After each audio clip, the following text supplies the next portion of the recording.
ಪಂಚಾಯಿತಿಯಲ್ಲಿ ಭಾಳ ಒಳ್ಳೆ ಪಂಚಾಯಿತಿ ಅದು, ಮತ್ತು ಭಾಳ ಬಂದಿರೋರೆಲ್ಲ ಭಾಳ ಹಿರಿಯ ಮುಖಂಡರು, ರಾಜಕೀಯ ಮುತ್ಸದ್ದಿಗಳು. ಅವ್ರ ಮಾರ್ಗದರ್ಶನ ನನಗೆ ಬೇಕು. ಅವ್ರ ಮಾರ್ಗದರ್ಶನದಲ್ಲಿ ಎಲ್ಲ ಸ್ಥಳೀಯ ಚುನಾವಣೆಗಳನ್ನ ಫೇಸ್ ಮಾಡ್ತೀವಿ ಮತ್ತು ಪಕ್ಷವನ್ನು ಬಲವಾಗಿ ಕಟ್ತೀವಿ. ಈಗ ಮೊದಲಿಂದ ಬಿ ಜೆ ಪಿನಲ್ಲೇ ಇದ್ವಿ. ಈಗ ನಮಗೆ ಸ್ವಲ್ಪ ಅಸಮಾಧಾನ ಆಗಿರೋದ್ರಿಂದ ನಾವು ಕಾರ್ಯವೈಖರಿಗಳೆಲ್ಲ ಸ್ವಲ್ಪ ಸ್ಥಗಿತಗೊಂಡಿದ್ದರಿಂದ ಈಗ ನಾವು ಕಾಂಗ್ರೆಸ್ಗೆ ಬಂದಿದ್ದೀವಿ. ಉದ್ದೇಶ ಇಷ್ಟೇ, ಗ್ರಾಮ ಪಂಚಾಯತಿನ ಅಭಿವೃದ್ಧಿಪಡಿಸ್ತಕ್ಕಂಥದ್ದು. ಅದರಲ್ಲಿ ವಿಶೇಷವಾಗಿ ಇವತ್ತು ಆಡಳಿತ ಪಕ್ಷ ಕಾಂಗ್ರೆಸ್ ಇರೋದ್ರಿಂದ ಆ ಪಕ್ಷದಿಂದ ನಮ್ಗೆ ಆಗಬೇಕು, ಆ ಕ್ರೆಡಿಟ್ ನಮ್ಮ ಅಣ್ಣವರಿಗೆ ಸಿಗಬೇಕು ಅಂತಕ್ಕಂಥ ನಾನು ಸುಮಾರು ಒಂದು 100 ಜನ ಕಾರ್ಯಕರ್ತರು ಇನ್ನೊಂದು ತಿಂಗಳೊಳಗಡೆ ಗ್ರಾಮ ಪಂಚಾಯತಿ ಆಫೀಸ್ ಓಪನ್ ಆದಮೇಲೆ ಒಂದು ಡೇಟ್ ಫಿಕ್ಸ್ ಮಾಡಿಕೊಂಡು ನಾವೆಲ್ಲ ಸೇರ್ಪಡೆ ಆಗ್ತಾರೆ ಅವರೆಲ್ಲ.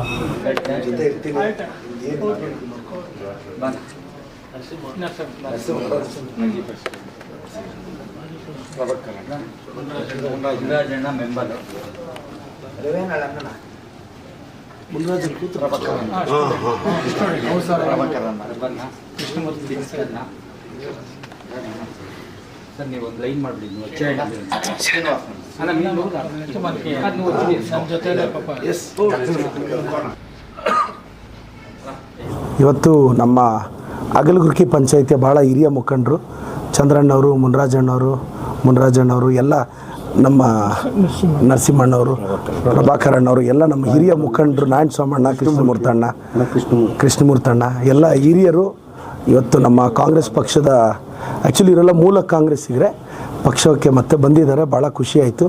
ಇವರೆಲ್ಲ ಹಿರಿಯರ ಮಾರ್ಗದರ್ಶನದಲ್ಲಿ ಅಗಲಗುರ್ಕಿ ಪಂಚಾಯಿತಿಯಲ್ಲಿ ಈಗಾಗಲೇ ನಮ್ಮ ಮುಖಂಡರು, ಈಗ ನಮ್ಮ ಎಲ್ಲ ಹಿರಿಯ ಮುಖಂಡರ ನೇತೃತ್ವದಲ್ಲಿ ಪಂಚಾಯಿತಿಯನ್ನು ಮತ್ತಷ್ಟು ಸಂಘಟನೆ ಮಾಡಿ ಅಗಲಗುರ್ಕಿ ಪಂಚಾಯಿತಿಯನ್ನು ಸರ್ವತೋಮುಖ ಅಭಿವೃದ್ಧಿ ಮಾಡಿ ಈಗ ನಮ್ಮ ಅಗಲಗುರ್ಕಿ ಪಂಚಾಯಿತಿ ಅಭಿವೃದ್ಧಿಗೆ ನಾನು 2 ಕೋಟಿ ರೂಪಾಯಿ ಅನುದಾನವನ್ನು ಆದಷ್ಟು ಬೇಗ ಬಿಡುಗಡೆ ಮಾಡ್ತೀನಿ. ಅಗಲಗುರ್ಕಿಗೆ ಒಂದು ಮತ್ತು ಗ್ರಾಮ ಪಂಚಾಯಿತಿ ಬಿಲ್ಡಿಂಗ್ ಉದ್ಘಾಟನೆ ಈ ತಿಂಗಳೊಳಗೆ ಮಾಡಿ, ಮತ್ತು ಪಂಚಾಯಿತಿಗೆ ಅಗಲಗುರ್ಕಿಗೆ 1 ಕೋಟಿ ರೂಪಾಯಿ ಮತ್ತು ಹಳ್ಳಿಗಳಿಗೆ 1 ಕೋಟಿ ರೂಪಾಯಿ, ಪಂಚಾಯಿತಿಗೆ 2 ಕೋಟಿ ಅನುದಾನ ನಾನು ಇಮಿಡಿಯೇಟಾಗಿ ರಿಲೀಸ್ ಮಾಡ್ತೀನಿ. ಆ ಪಂಚಾಯಿತಿಯಲ್ಲಿ ಎಲ್ಲೆಲ್ಲಿ ರಸ್ತೆಗಳು ಬೇಕು, ಸ್ಮಶಾನಕ್ಕೆ ಜಾಗ ಇವೆಲ್ಲ ಮಾಡಿಕೊಟ್ಟು ಮತ್ತು ಆ ಪಂಚಾಯಿತಿಯಲ್ಲಿ ಸೈಟ್ಗಳು ಮಾಡಿಕೊಡ್ತೀನಿ ಅಂತ ನಾನು ಹಿರಿಯರಿಗೆ ಮಾತು ಕೊಟ್ಟಿದ್ದೀನಿ. ಅದರ ಪ್ರಕಾರ ನಡ್ಕೊತೀನಿ, ಎಲ್ಲ ಗೌರವದಿಂದ ನಡೆಸ್ಕೊತೀನಿ. ಬಂದಿದ್ದೀನಿ, ಥ್ಯಾಂಕ್ಸ್. ಯಾವ ರೀತಿ ಅವರಿಂದ ಇಲ್ಲ, ನನಗೆ ಆ ಪಂಚಾಯಿತಿಯಲ್ಲಿ ಭಾಳ ಒಳ್ಳೆ ಪಂಚಾಯಿತಿ ಅದು, ಮತ್ತು ಭಾಳ ಬಂದಿರೋರೆಲ್ಲ ಭಾಳ ಹಿರಿಯ ಮುಖಂಡರು, ರಾಜಕೀಯ ಮುತ್ಸದ್ದಿಗಳು. ಅವ್ರ ಮಾರ್ಗದರ್ಶನ ನನಗೆ ಬೇಕು. ಅವ್ರ ಮಾರ್ಗದರ್ಶನದಲ್ಲಿ ಎಲ್ಲ ಸ್ಥಳೀಯ ಚುನಾವಣೆಗಳನ್ನ ಫೇಸ್ ಮಾಡ್ತೀವಿ ಮತ್ತು ಪಕ್ಷವನ್ನು ಬಲವಾಗಿ ಕಟ್ತೀವಿ. ಸೊ ಈಗಾಗಲೇ ಅವರು ಬಂದು ಸೇರ್ಪಡೆ ಆಗಿದ ತಕ್ಷಣ ನಮ್ಮ ಮುಖಂಡರಿಗೆ ಗೌರವ ಕೊಟ್ಟು ನಾನು 2 ಕೋಟಿ ಅನುದಾನ ಕೊಡ್ತಿದ್ದೀನಲ್ಲ, ನಾನು ಅವರು ಏನೆಲ್ಲ ವರ್ಕ್ಸ್ ಇದೆಯೋ ಅವೆಲ್ಲ ಇಮಿಡಿಯೇಟಾಗಿ ಮಾಡ್ತೀನಿ. ಇವತ್ತು ನಾವು ಅಗಲೂರು ಗ್ರಾಮ ಪಂಚಾಯತಿಯಿಂದ ನಮ್ಮ ಕೆಲವರು ನಾವೆಲ್ಲ ಇಲ್ಲಿ ಬಂದಿದ್ದೇವೆ. ಅದರಲ್ಲೂ ವಿಶೇಷವಾಗಿ ನಾವು ಇವತ್ತು ನಮ್ಮ ಗೌರವಾನ್ವಿತ ಶಾಸಕರಾದಂಥ ಪ್ರದೀಪ್ ಈಶ್ವರ್ ಸರ್ ಅವರನ್ನು ಭೇಟಿಯಾಗಿ ನಮ್ಮ ಅಗಲೂರು ಗ್ರಾಮದಲ್ಲಿ ನೂತನವಾಗಿ ನಿರ್ಮಾಣ ಮಾಡಿರ್ತಕ್ಕಂಥ ಕಟ್ಟಡದ ಉದ್ಘಾಟನೆ ಕಾರ್ಯಕ್ರಮ ಮಾಡಬೇಕಂತ ಇಡೀ ಗ್ರಾಮದಲ್ಲೆಲ್ಲ ಪಂಚಾಯತಿಯವರೆಲ್ಲ ತೀರ್ಮಾನ ತೆಗೆದುಕೊಂಡು ಸರ್ ಅವರನ್ನು ಇವತ್ತು ಭೇಟಿ ಮಾಡಿ ಡೇಟನ್ನು ಕನ್ಫರ್ಮ್ ಮಾಡಿಕೊಂಡು ಇದೇ ತಿಂಗಳಲ್ಲಿ, ಯಾಕೆಂದರೆ ನಮ್ಮ ಅವಧಿ ಮುಗಿತಾ ಇದೆ, ಫೆಬ್ರವರಿ 7ನೇ ತಾರೀಕು ನಮ್ಮ ಪಂಚಾಯಿತಿ ಸದಸ್ಯರ ಅವಧಿ ಮುಗೀತದೆ. ಆ ಮುಗಿಯೋದ್ರೊಳಗಾಗಿ ಸರ್ ಅವ್ರನ್ನ ಕರ್ಕೊಂಡೋಗಿ ನಮ್ಮ ಕಟ್ಟಡ ಏನಾಗಿದೆ ಅದನ್ನು ಉದ್ಘಾಟನೆ ಮಾಡಿಸ್ಬೇಕಂತಕ್ಕಂಥದ್ದು. ಅದು ಒಳ್ಳೆಯ ಅದ್ದೂರಿಯಾಗಿ, ಅಂದರೆ ಏನು, ಉಸ್ತುವಾರಿ ಸಚಿವರನ್ನು ಮತ್ತು ಪ್ರಿಯಾಂಕ್ ಖರ್ಗೆ ಸಾಹೇಬ್ರನ್ನು ಕೂಡ ಕರೆದು ಈ ಕಾರ್ಯಕ್ರಮ ಮಾಡಬೇಕು ಅಂತ ಸರಲ್ಲಿ ನಾವು ಮನವಿ ಮಾಡ್ಕೊಂಡಿದ್ದೇವೆ. ಹಾಗಾಗ್ಬಿಟ್ಟು ನಮ್ಮ ಉದ್ದೇಶ ಇಷ್ಟೇ, ಗ್ರಾಮ ಪಂಚಾಯತಿನ ಅಭಿವೃದ್ಧಿಪಡಿಸ್ತಕ್ಕಂಥದ್ದು. ಅದರಲ್ಲಿ ವಿಶೇಷವಾಗಿ ಇವತ್ತು ಆಡಳಿತ ಪಕ್ಷ ಕಾಂಗ್ರೆಸ್ ಇರೋದ್ರಿಂದ ಆ ಪಕ್ಷದಿಂದ ನಮ್ಗೆ ಆಗಬೇಕು, ಆ ಕ್ರೆಡಿಟ್ ನಮ್ಮ ಅಣ್ಣವರಿಗೆ ಸಿಗಬೇಕು ಅಂತಕ್ಕಂಥ ನಾನು ಈ ಸಂದರ್ಭದಲ್ಲಿ ಹೇಳಲಿಕ್ಕೆ ಇಷ್ಟಪಡ್ತಾ ಇದ್ದೀನಿ. ಸಂಘಟನೆ ಮಾಡ್ತಕ್ಕಂಥ ಒಂದು ಹಂತವನ್ನು ನಾವು ಈಗ ಪ್ರಾರಂಭ ಮಾಡಿದ್ದೀವಿ.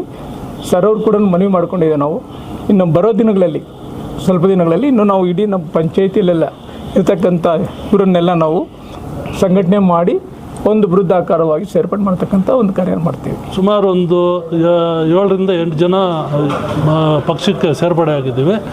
ಏನಂದರೆ ನಮಗೆ ಪಂಚಾಯತಿ ಅಭಿವೃದ್ಧಿ ಬೇಕಾಗಿತ್ತು, ಅದರಿಂದ ನಾವು ಪಕ್ಷಕ್ಕೆ ಸೇರ್ಪಡೆ ಆಗಿದ್ದೀವಿ. ಅಭಿವೃದ್ಧಿ ಆಗಿರಲಿಲ್ವಾ, ಇಲ್ಲ ನೆಕ್ಸ್ಟ್ ಪ್ರದೀಪ್ ಈಶ್ವರಿಂದ ಅಭಿವೃದ್ಧಿ ನಿರೀಕ್ಷೆ ಮಾಡ್ತಿದ್ದೀರಾ? ಪ್ರದೀಪ್ ಈಶ್ವರಿಂದ ಅಭಿವೃದ್ಧಿ ನಿರೀಕ್ಷೆ ಮಾಡ್ತಾ ಇದ್ದೀವಿ. ಇನ್ನೂ ಯಾರ್ಯಾರು ಸೇರಿದ್ದೀರಿ ಸರ್ ಇವತ್ತು? ನಾವಿವತ್ತು ಚಂದ್ರಪ್ಪ, ನಾವು ಅವರು ಇದು ಪಂಚಾಯತಿ member present member Agalagurki Munraju ಅವರು ಅಗಲಗುರ್ಕಿ ಪಂಚಾಯತಿ ಮೆಂಬರು. ಆಮೇಲಿಂದ ನರಸಿಂಹಮೂರ್ತಿ ಅವರು ನರಸಿಂಹಪ್ಪ ಚಿಕ್ಕ ನರಸಿಂಹಪ್ಪ ಅಂದ್ಬಿಟ್ಟು ಚಿಕ್ಕಾಡ್ಗನಹಳ್ಳಿಯವರು ಅವರು ಅದು ಈಗ ಚೇರ್ಮನ್ ಆಗಿದ್ದರು. ಈಗ ಅವರು ಮೆಂಬರು ಹಾಲಿ ಮೆಂಬರು 3 ಜನ ಮೆಂಬರ್ಗಳು. ಆಮೇಲೆ ನಮ್ಮ ಕೃಷ್ಣಮೂರ್ತಿ ಅಂದ್ಬಿಟ್ಟು ಅವರು ಅಗಲಗುರ್ಕಿಯವರೇ, ಶ್ರೀನಿವಾಸ್ ಅಂದ್ಬಿಟ್ಟು ಅವರು ಅಗಲಗುರ್ಕಿಯವರು. ನಾವೆಲ್ಲ ಬಿಟ್ಟು ಈಗ ಯಾವ ಪಕ್ಷಕ್ಕೆ ಬಂದಿದ್ದೀರಿ? ನಾವು ಈ ಮೊದಲಿಂದ ಬಿ ಜೆ ಪಿನಲ್ಲೇ ಇದ್ವಿ. ಈಗ ನಮಗೆ ಸ್ವಲ್ಪ ಅಸಮಾಧಾನ ಆಗಿರೋದ್ರಿಂದ ನಾವು ಕಾರ್ಯವೈಖರಿಗಳೆಲ್ಲ ಸ್ವಲ್ಪ ಸ್ಥಗಿತಗೊಂಡಿದ್ದರಿಂದ ಈಗ ನಾವು ಕಾಂಗ್ರೆಸ್ಗೆ ಬಂದಿದ್ದೀವಿ. ಸುಮಾರು ಒಂದು 100 ಜನ ಕಾರ್ಯಕರ್ತರು ಇನ್ನೊಂದು ತಿಂಗಳೊಳಗಡೆ ಗ್ರಾಮ ಪಂಚಾಯತ್ ಆಫೀಸ್ ಓಪನ್ ಆದಮೇಲೆ ಒಂದು ಡೇಟ್ ಫಿಕ್ಸ್ ಮಾಡಿಕೊಂಡು ನಾವೆಲ್ಲ ಸೇರ್ಪಡೆ ಆಗ್ತಾರೆ ಅವರೆಲ್ಲ.